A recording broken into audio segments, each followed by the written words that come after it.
How to delete Airbnb account online. Hi guys, welcome to our channel. Let's begin. In this video, I will guide you on how you can delete your Airbnb account. For this, launch open any web browser and head over to airbnb.com. Once you're here, you want to make sure that you have logged into your account. Now, click on the profile icon at the top. From this list, you want to select the option of account.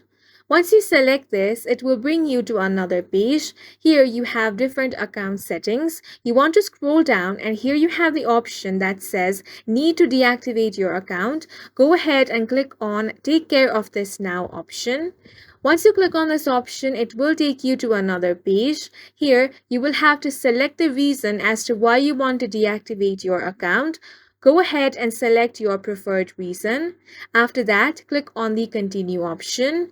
Now read all of this carefully, and if you're sure you want to deactivate, go ahead and click on the deactivate option. As soon as you do that, your account will be deactivated. Now you can click on the close option. And that's it for this video. If you found it helpful, please make sure to hit the like button and subscribe for more videos like this.